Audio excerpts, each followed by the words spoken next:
Alors bonjour, je suis Hugo, voici Anthony. Bonjour. Et voici Oscar. Donc on fait partie de l'action PRIT. C'est une action qui est sur l'insertion des personnes en situation de handicap.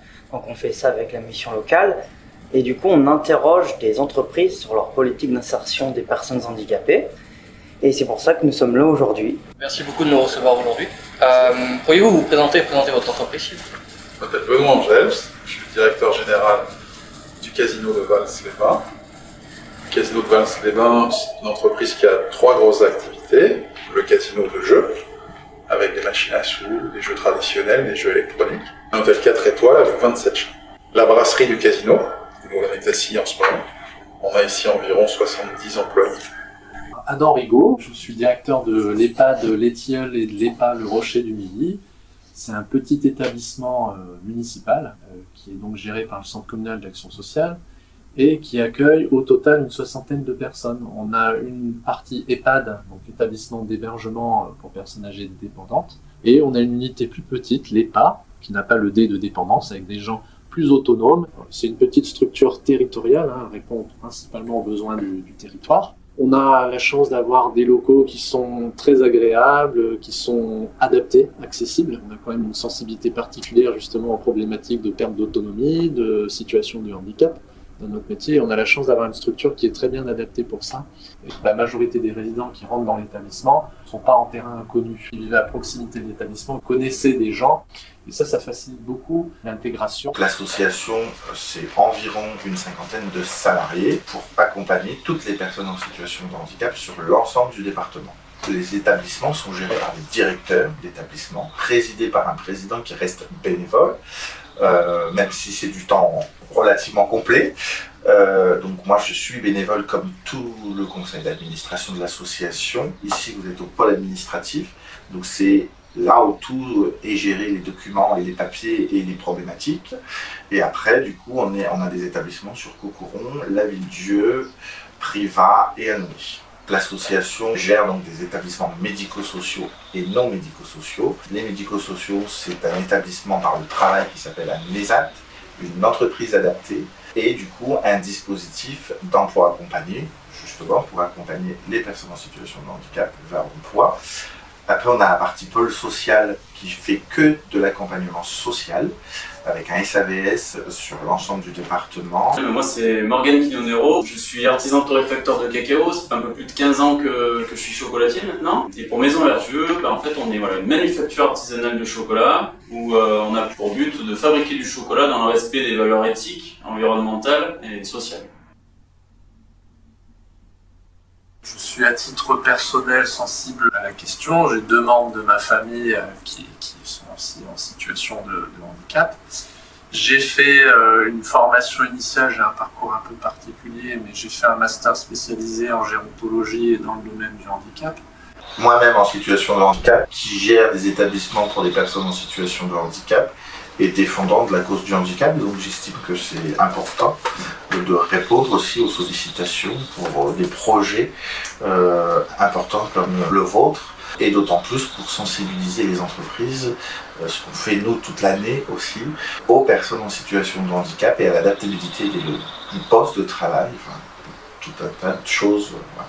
C'est important que tout le monde puisse trouver sa place, qu'on soit en situation de handicap ou pas, en entreprise ordinaire ou pas.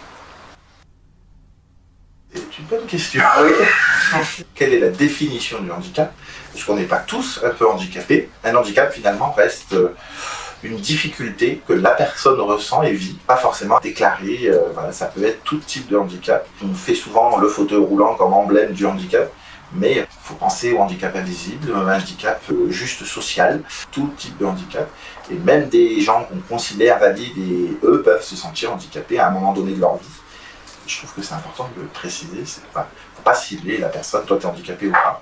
J'aime pas mettre les gens dans les cases, et surtout le handicap, ça reste une difficulté, soit passagère, soit permanente. Mon regard, en fait, il est fraternel parce que mon petit frère est né avec une certaine maladie, en fait, qui n'a pas été décelée à la naissance, donc il a fait du coma en étant nourrisson pendant une durée assez longue, ce qui fait que la maladie déjà assez rare qu'il avait, c'est un enfant sur 100 000 qu'il a, donc c'est très très rare, s'est transformé en un handicap moteur, linguistique. Alors il a toute sa tête, c'est bien là c'est là qu'il nous montre en fait qu'il faut s'arrêter à rien finalement. Il faut toujours continuer à avancer, à croire en soi, en étant bien entouré. Alors des fois ça peut être sa famille, ça peut être aussi d'autres personnes, et il faut toujours s'appuyer sur ce genre de personnes-là.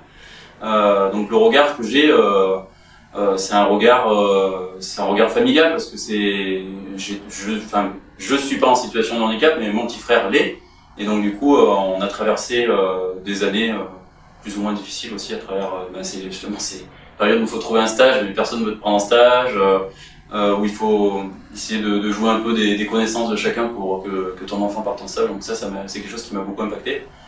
C'est pour ça que, en étant devenu chef d'entreprise, en pouvant décider un petit peu de ce que je voulais faire, parce qu'avant, là où je travaillais avant, c'était pas forcément la politique de mes supérieurs de vouloir avoir des personnes en situation de handicap. Donc le fait d'avoir créé Maison Vertueuse, c'est aussi ouvrir les portes à ces personnes-là qui ont besoin aussi, comme tout le monde en fait, d'être intégrées dans la société, dans le monde du travail, et d'avoir une routine intéressante au quotidien. C'est pas simple. Moi, j'aime pas poser de questions directes là-dessus, parce que je pense que ça fait partie de sa vie privée. Si elle a envie d'en parler, elle en parlera. Donc on peut insinuer des choses, et si la personne a envie d'en parler, elle commencera d'elle-même à le faire. L'employeur, de manière très pragmatique, peut se dire je n'ai pas encore atteint mon taux, là j'ai une candidature qui est par ailleurs intéressante, qui a les compétences, je fais d'une pierre deux coups. Pour moi, c'est pas ce qui va être déterminant dans le recrutement, mais ça peut être un petit plus, il faut l'utiliser. C'est en fonction de la personne, j'ai envie de dire, et de son ressenti. Il n'y a pas d'obligation. D'accord. Parce que j'estime que c'est vous, la personne en situation de handicap, qui a envie de s'exprimer ou pas là-dessus. Après, je trouve que c'est quand même toujours intéressant de le mettre pour information à l'entreprise. Après, au moment de la visite médicale, ils le découvrent et du coup, ça peut mettre à mal l'organisation et du coup, ils ont moins de vigilance. Alors qu'avec une RQTH, en disant j'ai telle difficulté ou telle difficulté, ça permet aussi aux encadrants, aux chefs de service, à vos collègues, d'avoir peut-être une vigilance supplémentaire si vous voyez mal à un moment donné dans le bureau, et de trouver la meilleure solution pour comment rentrer en contact avec vous. Ça dépend aussi du handicap. Moi, je trouve que c'est important de le valoriser malgré tout. On le rappelle, toutes les entreprises maintenant ont un pourcentage d'embauche de personnes en situation de handicap. Ça vous permet, pour une entreprise qui n'aurait pas les quotas et qui aurait deux possibilités, une personne en situation de handicap et une autre, avec les mêmes compétences, de se dire finalement, je vais prendre la personne en situation de handicap avec une RQTH. Ça alerte, et effectivement, on ne peut pas dire en tant qu'entreprise moi j'étais pas au courant, c'est pas une obligation, mais je trouve que c'est important. Le premier des projets qu'on essaie de mener à bien, c'est déjà d'avoir des stagiaires pour l'instant, pour diverses raisons, mais en tout cas la volonté c'est que si on arrive à bien mener à bien ce projet en fait de stagiaires, de jeunes travailleurs en situation de handicap, la volonté c'est déjà d'avoir après des salariés en situation de handicap. Nous sommes à la recherche, car on a des obligations dans notre métier, comme dans toutes les entreprises, et aujourd'hui on a du mal à trouver des personnes en situation de handicap. Pas particulièrement, comme vous le dites, ce qui compte c'est les compétences et l'adaptation au poste. À partir du moment où la personne répond aux exigences de prise en charge des aînés, pas d'appréhension ou de jugement de valeur sur la personne. Non, je parle en connaissance de cause, et j'ai eu pas mal de stagiaires en situation de handicap, sur divers handicaps. Ça a toujours été de toute façon les meilleurs stagiaires, les plus investis, les plus minutieux, les plus à l'écoute. Après, avec toujours une adaptabilité peut-être différente qu'avec d'autres personnes, mais ça c'est encore c'est pas ça vraiment le problème finalement. Non, pas du tout. On travaille dans un univers, on travaille 7 jours sur 7. Le casino est ouvert de 10h du matin à 4h du matin. On travaille en restauration, c'est service du midi, service du soir, donc avec une coupure l'après-midi. On travaille en hôtellerie aussi, dans un hôtel qui est ouvert 7 sur 7 et 365 jours par an, comme le casino et la brasserie. Donc ça crée des freins à des personnes en situation de handicap. Comme je vous le disais déjà, ça peut apporter une vision différente, souvent une sensibilité de la personne qui a un handicap, une certaine empathie, une compréhension des besoins des autres, de la particularité de l'autre, et comment on peut répondre à son besoin. Si vous parlez des avantages économiques, oui, il y en a quelques-uns. Il y a des exemptions de charges, Il y a aussi une entreprise, quand elle n'a pas son quota de travailleurs handicapés, elle paye des pénalités. Donc si elle a le quota de travailleurs handicapés, elle va payer moins de pénalités ou pas du tout. Le fait qu'on bénéficie d'un certain nombre d'aides, le fait qu'il y ait un accompagnement, par exemple par la mission locale avec laquelle on travaille bien, ça compense aussi le temps, la formation, l'accompagnement qu'on va mettre en place. Ça sécurise, ça peut favoriser l'embauche. Alors absolument, puisque je viens juste de le faire. La personne commence demain. Elle va être affectée à l'entretien des machines à sous en salle ouverte et l'entretien des sanitaires. On va faire des ménagements déjà à temps partiel, une personne qui va faire 22 heures par semaine, sur un poste où elle va pouvoir alterner la position debout et la position assise.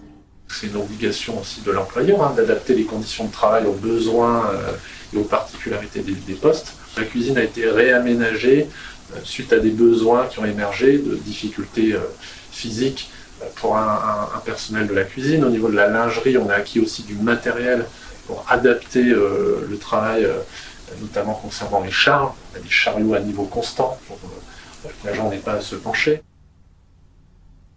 Ça peut monter à plusieurs dizaines de milliers d'euros. On a tout un tas de dispositifs qui servent à la fois aux aînés, mais aussi aux équipes. Généralement, on est financé en grande partie par l'Agence régionale de santé. Il ne faut pas le voir dans le sens où c'est une perte pour l'établissement, parce qu'au contraire, les aménagements permettent d'économiser de l'argent. L'absentéisme, les accidents de travail, ça coûte très cher à un employeur. Alors, je vais vous répondre oui, parce que on en a fait l'expérience. Moi, ça fait 5 ans que je suis directeur ici. Et on a eu des travailleurs en situation de handicap, mais qui ne sont pas restés. Je ne sais pas pourquoi, mais en tout cas, c'est des gens qui ont quitté l'univers dans lequel on travaille, qui a ses contraintes, évidemment. Oui, il y a une certaine complexité parce que parfois les exigences du poste ou les moyens de la structure font que l'agent peut à un moment donné être considéré, et là c'est la médecine du travail qui va estimer qu'une personne est inapte partiellement ou totalement à l'exercice de ses fonctions. Derrière nous, employeurs, on a un devoir de chercher des solutions dans le classement. On peut mettre en place en amont un certain nombre de choses. On peut faire un bilan de compétences, mais ça dépend beaucoup aussi des caractéristiques de la structure. Le reclassement, l'adaptation n'est pas forcément uniquement en interne. Alors déjà, persévérer en priorité.